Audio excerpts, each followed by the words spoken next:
اعوذ باللہ من الشیطان الرجیم بسم اللہ الرحمن الرحیم استسعدون جب تم چڑھائی کر رہے تھے ولا تلوون اور نہیں دیکھ رہا تھا مڑ کر علی احد کوئی ایک بھی والرسول اور رسول صلی اللہ علیہ وسلم یدعوکم وہ تمہیں پکار رہے تھے فی اخراکم تمہارے پیچھے سے. یہ غزوہ احد کا ہی واقعہ ہے کہ جب پیچھے سے آ کے کافروں نے حملہ کیا اس پہاڑی کے پیچھے سے جہاں پہ عبداللہ بن جبیر لوگ کھڑے تھے، تو انہوں نے جب جگہ چھوڑ دی تھی تو پھر یہ مال غنیمت کو سمیٹنے میں لاگے تھے، تو کافروں نے اچانک سے پیچھے آ کے حملہ کیا جس کی وجہ سے مسلمانوں کے قدم اکھڑ گئے، ان کا روب جاتا رہا اور یہ سارے میدان سے بھاگنا شروع ہو گئے تھے. ٹھیک ہے، تو اللہ تعالیٰ فرماتے ہیں کہ اس وقت نبی صلی اللہ علیہ وسلم جب تم چڑھائی کر رہے تھے، بھاگتے جا رہے تھے اور نبی صلی اللہ علیہ وسلم تمہیں پکار رہے تھے، آوازیں دے رہے تھے. کیا کہہ رہے تھے؟ الیہ عباد اللہ، الیہ عباد اللہ، اللہ کے بندو میری طرف آؤ، میری طرف آؤ. اور اتنی زیادہ پریشانی کے حالات تھے، اتنا شور تھا اور سارے بھاگ رہے تھے، کوئی نبی صلی اللہ علیہ وسلم کی بات نہیں سن رہا تھا. کیوں نہیں سن رہے تھے؟ کہ کیونکہ یہ بھی مشہور کر دیا گیا تھا کہ نبی صلی اللہ علیہ وسلم نعوذ باللہ شہید کر دیے گئے ہیں. تو یہاں پہ یہ بتایا جا رہا ہے کہ تم میں سے کوئی بھی پیچھے مڑ کر نہیں دیکھ رہا تھا. والرسول اور رسول صلی اللہ علیہ وسلم تمہیں پکار رہے تھے، یدعوکم تمہیں پکار رہے تھے، فی اخراکم تمہیں تمہارے پیچھے سے، فاصابکم غمم پھر تمہیں پہنچا اللہ کی طرف سے کیا؟ غم، بغمن غم پر غم، لِكَيْ لَا تَحْزَنُوا تاکہ تم غمگین نہ ہو. اچھا، غم پر غم پہنچا. ایک وہ انسان ہوتا ہے کہ جس کو بڑی دیر بعد غم آتا ہے، جس کو پتہ ہی نہیں غم کیا ہے، تکلیف کیا ہے، پریشانی کیا ہے، تو اس کے اوپر اگر غم آ جائے گا نا تو اس کو تو وہ تو شور ڈال دے گا انسان کہ یہ کیا ہو گیا، یہ کیسے حالات بدل گئے، کیسے ہو گیا، اس سے برداشت نہیں ہوگا. تو یہ غم پہ غم اللہ نے کیوں دیا؟ کیا غم تھا؟ دیکھیں، فتح تھی وہ شکست میں بدل گئی، مال غنیمت سمیٹ رہے تھے وہ ہاتھوں سے جاتا رہا، نبی صلی اللہ علیہ وسلم کے افواہ کی خبر مشہور کر دی گئی کہ نبی صلی اللہ علیہ وسلم بھی شہید ہو گئے ہیں. یہ ساری چیزیں، اور صحابہ کرام جو تھے وہ 70 وہ شہید ہو گئے. یہ غم پہ غم تھا، ایک غم نہیں تھا، بڑے غم تھے. فتح جو تھی شکست میں بدل گئی تھی، بڑے غم تھے. تو اللہ نے تمہیں غم پر غم دیا. غم پہ غم دینے سے کیا ہوتا ہے؟ ایک واقعہ آپ کو بتاتی ہوں کہ ایک دفعہ ایک بادشاہ تھا، تو وہ بادشاہ اور اپنے ساتھیوں کے ساتھ، اپنے وزیر کے ساتھ کشتی میں سفر کر رہا تھا، کہیں جانا تھا. اب وہ کشتی میں بیٹھے، جب کشتی میں بیٹھے تو جب دریا کے درمیان میں کشتی پہنچ گئی تو کشتی جو تھی ایک دم جو تھی وہ تھوڑی سی ڈولنے لگ گئی. تو اس کشتی کے اندر جو ایک آدمی تھا، بادشاہ کا جو غلام تھا، اس نے شور مچا دیا. کیوں؟ اسے فکر لگ گئی کہ کہیں میں مارا نہ جاؤں. اب حالانکہ جو کچھ بھی ہونا تھا سب کے ساتھ ہوتا، لیکن اس نے بڑا شور مچایا. اسے بڑا سمجھایا، سب نے سمجھایا کہ دیکھو شور نہ کرو، کچھ نہیں ہوتا، لیکن وہ سمجھا ہی نہیں. وہ تو شور پہ شور، شور پہ شور، اسے یہ برداشت ہی نہیں ہو رہا تھا. تو اس نے کیا کیا؟ وزیر جو تھا نا، وزیر نے کہا بادشاہ سے کہ اس کا میں حل کروں. تو بادشاہ نے کہا چلو دیکھو کرو کیا کرنا ہے. تو اس نے کیا کیا؟ اس وزیر نے اس آدمی کو پکڑا اور دریا کے اندر اس کی 2-3 ڈبکیاں لگا دی. اب جب ڈبکیاں لگائی وہ تو اور چیخا. اب جب ڈبکیاں لگا کے دوبارہ کشتی میں بٹھایا تو آرام سے بیٹھ گیا. اب وہ آرام سے بیٹھ گیا. کیوں آرام سے بیٹھ گیا؟ کہ وہ تو پہلے کشتی ڈول رہی تھی، اب جب بالکل اس کے اندر ڈبکیاں لگا دی تو اب یہ اس سے بڑی تکلیف تھی. پھر وہ اس کا جو ڈر تھا وہ ختم ہو گیا کہ یہ واقعی اس سے بڑی بھی تکلیف آ سکتی ہے. تو پھر وہ آرام سے بیٹھ گیا. تو ایسے ہی ہوتا ہے، غم پہ غم اس لیے دیا کیونکہ دیکھیں نا، کوئی ہے کسی کو جب غربت آ گئی، پھر بچے کی طرف سے بیماری آ گئی، پھر کوئی اور پریشانی آ گئی، تو جس کے حالات غموں میں ہوں، پریشانیوں میں ہوں، جس کو اب زندگی کے اندر چیزیں آ جائے اس طرح کی، تو پھر انسان کیا کرتا ہے؟ صبر کرتا ہے. کہ اس کو صبر آ جاتا ہے کہ کوئی بات نہیں، یہ حالات آئے ہیں، یعنی اس کو تکلیفیں برداشت کرنے کی عادت ہو جاتی ہے. ٹھیک ہے، یہ ہوتا ہے غم پہ غم. اور اللہ نے غم پہ غم کیوں دیا؟ اللہ نے یہ حالات اس طرح پیدا کیے کہ اللہ نے ان کو ان حالاتوں سے گزار کے کیا کرنا تھا. اللہ نے ان حالاتوں سے گزار کر ان کو پھر جب یہ استقامت اختیار کرتے، جب یہ صبر کرتے، تو پھر اللہ نے ان کو بڑا اعلیٰ درجہ دینا تھا. اب دیکھیں حضرت ایوب علیہ السلام، کتنی پریشانی آئی، حضرت ایوب علیہ السلام کے اوپر بیماری آ گئی. ٹھیک ہے، اللہ نے کیسے ان کی بیماری کو بعد میں ٹھیک کر کے اسے بہتر حالات کر دیے. حضرت یعقوب علیہ السلام کو دیکھیں، کتنا بڑا دکھ آیا کہ یوسف علیہ السلام جو تھے ان کے اوپر ان کی وجہ سے آزمائش آ گئی. یوسف علیہ السلام کو دیکھ لیں, یوسف علیہ السلام کو اللہ نے مصر کا بادشاہ بنانا تھا نا, تو اللہ نے غم غم غم دیے, بڑے غم دیے. کیوں دیے غم؟ کبھی کنویں میں ڈال دیا, کبھی وہ آگے جا کے بک گئے, کبھی زلیخا کی وجہ سے تکلیف آئی, جیل میں چلے گئے. لیکن اللہ نے ان کو کیا, اللہ نے ان کو مصر کا بادشاہ بنانا تھا. یہ غموں سے گزار کے آزمائشیں زندگی کا حصہ ہوتی ہیں. آپ دیکھیں ابراہیم علیہ السلام کو دیکھ لیں, ابراہیم علیہ السلام کے اوپر کتنی تکلیفیں آئی. آگ تک میں ڈالا گیا اور بچے کی وجہ سے تکلیف آئی کہ اللہ نے بڑھاپے میں اولاد دی اور اللہ کو حکم آ گیا فلاں جگہ پہ اس کو چھوڑ آؤ, چٹیل میدان میں, وہاں پہ کبھی چرند پرند بھی وہاں نہیں آیا تھا. کتنی تکلیفیں آئی. اللہ نے ان کی آزمائش کی. پھر اللہ نے ان کو کیا کیا, ان کا نام درود پاک کے اندر اللہ نے رکھ دیا. پھر آپ دیکھیں کہ نبی صلی اللہ علیہ وسلم کو جب معراج ہوئی ہے تو آپ صلی اللہ علیہ وسلم کے لیے جب آسمانوں کے دروازے کھولے گئے تو ہر نبی نے آگے بڑھ کے نبی صلی اللہ علیہ وسلم کو مرحبا کہا اور آپ صلی اللہ علیہ وسلم کو سلام پیش کیا.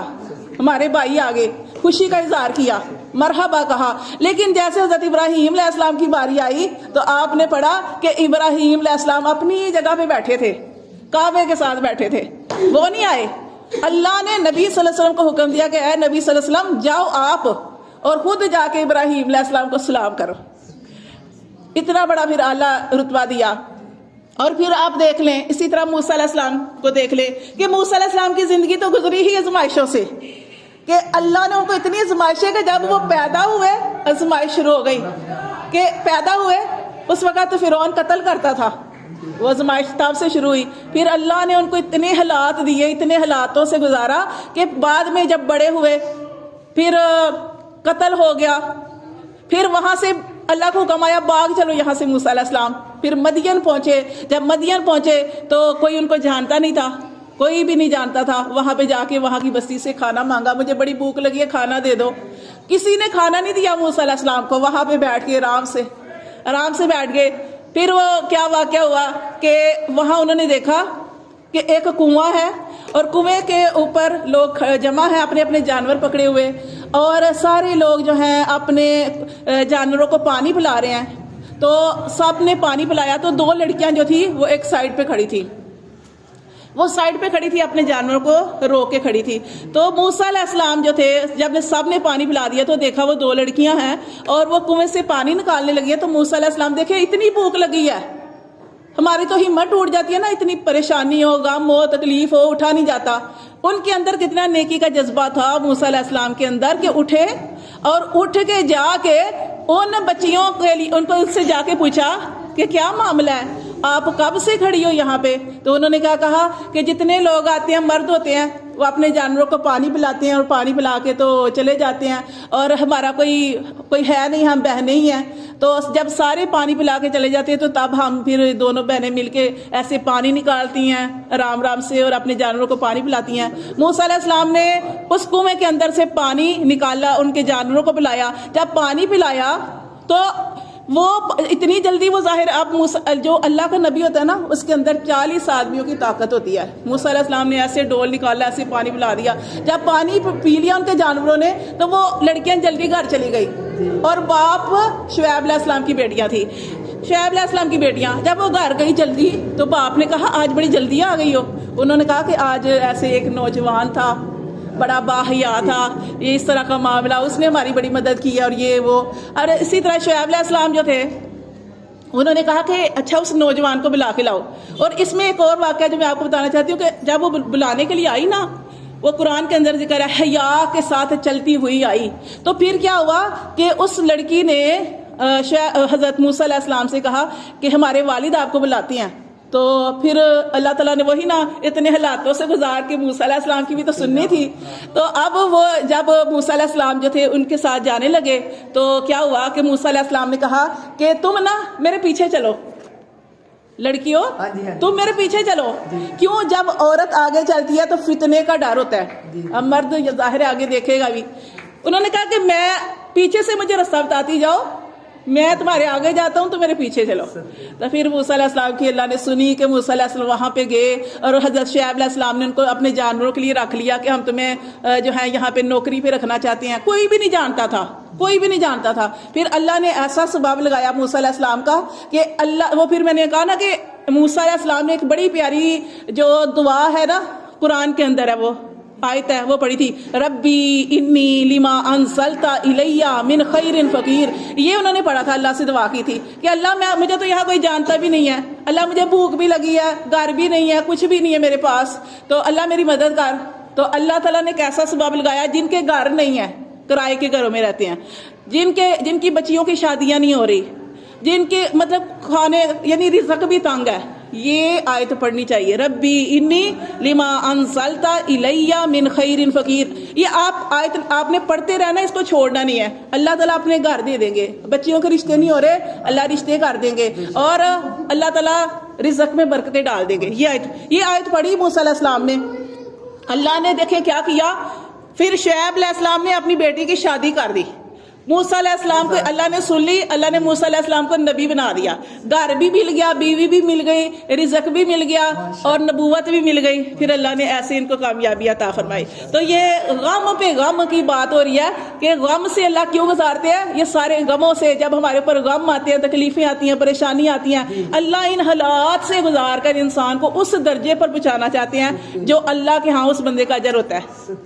تو یہاں پہ اللہ نے فرمایا کہ ہم نے تمہیں پہنچایا غم بغم، غم پہ غم، غم پہ غم، لکی لا تحزنوا، تاکہ تم غمگین نہ ہو. جب زیادہ غم آ جائیں گے پھر انسان کو حوصلہ بھی آ جاتا ہے، صبر بھی آ جاتا ہے. الا، اس بات پر غمگین نہ ہو، الا ما فاتکم، جو تمہارے ہاتھ سے جاتا رہا. کیا جاتا رہا؟ مال غنیمت.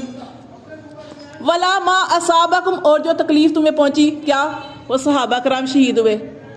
واللہ، اور اللہ خبیر، اللہ باخبر ہے، بما تعملون، جو تم عمال کرتے ہو اللہ اس کے بارے میں خوب جانتا ہے. ثم، پھر انزل، پھر اللہ نے نازل کی، علیکم، تم پر، من بعد الغم، بعد غم کے، امانا، امن والی، نعاسن، اونگ. اب دیکھیں پریشانی کے حالات ہوں، جب انسان پریشان ہوتا ہے، طرح طرح کی پریشانیاں اس کو گھیرے ہوتی ہیں، تو انسان کو نیند نہیں آتی، ساری ساری رات پریشانی میں گزر جاتی ہے، انسان کی آنکھ نہیں لگتی. لیکن یہاں پہ اللہ نے غزوہ احد میں 70 صحابہ کرام شہید ہو گئے، فتح جو تھی شکست میں بدل گئی، اتنے غم آئے. تو اس غم میں اللہ تعالیٰ نے کیا کیا؟ مسلمانوں کو نیند دے دی. غم کے اندر، پریشانی کے اندر نیند کا آ جانا بہت بڑی نعمت ہے، بہت بڑی نعمت ہے. حضرت ابو طلحہ رضی اللہ تعالیٰ عنہ صحابی فرماتے ہیں کہ میں بھی ان میں سے تھا جن پر غزوہ احد والے دن اونگ چھا رہی تھی. میں نے تلوار پکڑی ہوئی تھی، مجھے اتنی اونگ آئی کہ وہ گر جاتی تھی، پھر میں پکڑتا، پھر گر جاتی، پھر پکڑتا، پھر گر جاتی. یعنی اتنی اللہ نے سکون دے دیا. اللہ فرماتے ہیں ہم نے تمہیں غم پہ غم پہنچایا تاکہ تم غمگین نہ ہو اس پر جو تم سے جاتا رہا اور جو تکلیف تمہیں پہنچی، اور اللہ باخبر ہے جو تم اعمال کرتے ہو. پھر اللہ نے نازل کی تمہارے اوپر غم کے بعد امانت نعاسن، امن والی اونگ.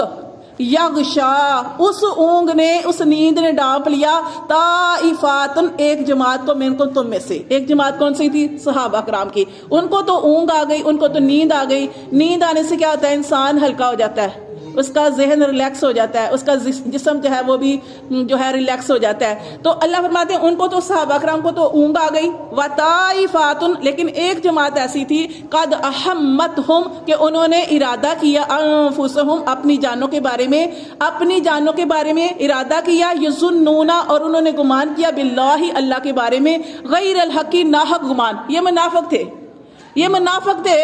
یہ ان کو نیند نہیں آئی، ان کو نیند نہیں آئی. کیوں؟ یہ بے سکون لوگ تھے، کیونکہ انہوں نے صرف ظاہری طور پر اپنا یہ حلیہ بنایا ہوا تھا کہ ہم مسلمان ہیں، لیکن اندر سے منافق تھے. ان کو نیند نہیں آئی. اللہ فرماتے ہیں ان کو تو اپنی جانوں کی فکر پڑی تھی، آئندہ کیا ہوگا، آئندہ کیا ہوگا ہمارے ساتھ معاملہ. اس طرح کی سوچیں سوچ رہے تھے، اور وہ اللہ کے بارے میں ناحق سوچیں سوچ رہے تھے. ظن الجاہلیہ، جاہلیت والی سوچ. یقولون، اور وہ کہہ رہے تھے، حل لنا، کیا ہمارے لیے، من الامر، کام سے ہے، من شیء، ہمارے لیے کوئی کام سے کچھ ہے، یعنی ہماری بھی کوئی بات مانی جائے گی، ہمارا بھی مشورہ قبول کیا جائے گا. یہ وہ لوگ تھے جو غزوہ احد میں واپس آ گئے تھے عبداللہ بن ابی کے ساتھ. غزوہ احد ہوا نا جب میں نے آپ کو پہلے بتایا تھا غزوہ احد ہوا ہے، تو یہ صحابہ کرام جو تھے جب نکلے تھے غزوہ احد میں، تو عبداللہ بن ابی اور 300 لوگوں کو بہکا کے مقام شہود کے مقام پر یہ واپس لے آیا تھا کہ ہماری بات نہیں مانی گئی۔ بات کیا تھی کہ نبی صلی اللہ علیہ وسلم نے غزوہ میں جانے سے پہلے آپ صلی اللہ علیہ وسلم نے سارے صحابہ کرام کو بٹھایا اور مشورہ کیا کہ غزوہ احد جو ہے مدینے میں ہو یا مدینے سے باہر۔ تو وہ صحابہ کرام جو غزوہ بدر میں شامل نہیں ہو سکے، انہوں نے کہا کہ اللہ کے رسول یہ غزوہ احد جو ہے نا مدینے سے باہر ہو۔ باہر ہونے کی وجہ کیا ہے کہ ہمارے سامنے ہماری بیوی بچوں کی شکلیں نہیں آئیں گی اور ہم جم کے لڑائی کر سکیں گے۔ تو آپ کیونکہ زیادہ صحابہ کرام کی یہی رائے تھی، تو آپ صلی اللہ علیہ وسلم نے اس رائے کو پسند کیا، جبکہ عبداللہ بن ابی کی یہ رائے تھی کہ مدینے کے اندر ہی رہ کے لڑائی کی جائے۔ حالانکہ آپ صلی اللہ علیہ وسلم کی رائے بھی یہ تھی کہ مدینے کے اندر رہ کے لڑائی کی جائے، لیکن آپ صلی اللہ علیہ وسلم نے زیادہ صحابہ کرام کی رائے کو پسند کیا اور یہ غزوہ احد کے لیے مدینے سے باہر تشریف لے گئے۔ اب یہ اتنا بڑا منافق عبداللہ بن ابی، اسی سے سب سے پہلے منافقت اگر شروع ہوئی ہے تو اسی بندے سے شروع ہوئی ہے۔ اس نے کیا کیا، یہ ساتھ چلا گیا، لیکن جب مقام شہود آیا ہے تو وہاں پہ 300، یہ 1000 کا لشکر تھا غزوہ احد میں مسلمانوں کا گیا تھا، تو 300 لوگوں کو ایک مقام پر بہکا کے واپس لے آیا کہ ہماری تو بات ہی نہیں مانی گئی، ہم کیوں جا کے تو لڑائی کریں۔ تو 300 لوگ اس کے ساتھ واپس آ گئے تھے، 300 لوگ۔ اب آپ صلی اللہ علیہ وسلم کے ساتھ 700 لوگ رہ گئے تھے، اور جب غزوہ احد میں گئے تو یہاں پہ بھی تھوڑی ہمت ٹوٹ گئی تھی کہ 300 لوگ تو واپس آ گئے۔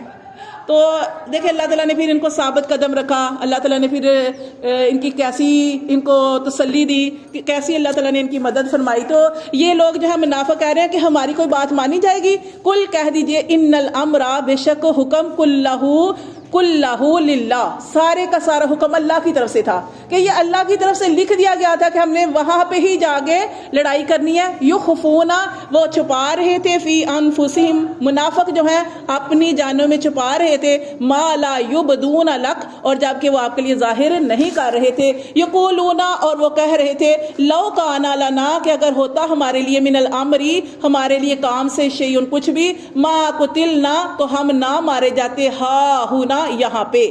کل، تو آپ صلی اللہ علیہ وسلم ان سے کہہ دیجئے، لو کنتم، اگر تم ہوتے، فی بیوتکم، اپنے گھروں میں، لبارز الذین، تو ضرور تم نکل پڑتے، کتبہ، کہ جس پر لکھ دیا گیا تھا، علیہم القتل، ان پر قتل ہونا، الی مضاجعہم، طرف اپنی قتل کی جگہوں پر۔ یہ منافق لوگ کیا کہہ رہے تھے کہ اگر ہماری بات مانی جاتی تو یہ لوگ نہ مارے جاتے۔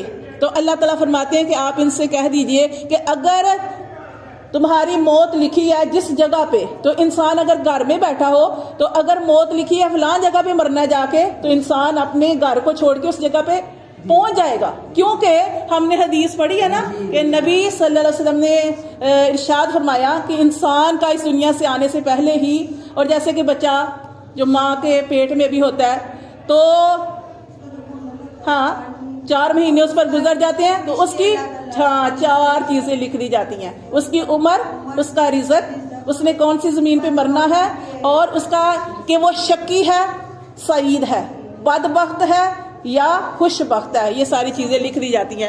تو اللہ تعالیٰ فرماتے ہیں وَلِيَبْتَلِيَ اللَّهُ، اور اس لیے کہ اللہ نے آزمائش کی تمہاری، مَا فِي صُدُورِكُمْ، جو تمہارے سینوں میں تھا، یہ منافقوں کے بارے میں ہے کہ تاکہ اللہ نے تمہاری آزمائش کی جو تمہارے سینوں میں ہے، وَلِيُمَحِّصَ، اور تاکہ اللہ نکھار دے کن کو، ایمان والوں کو، مَا فِي قُلُوبِهِمْ، جو ان کے دلوں میں ہے، وَاللَّهُ، اور اللہ علیم، اللہ خوب جانتا ہے، بِذَاتِ الصُّدُور، سینے کے بھیدوں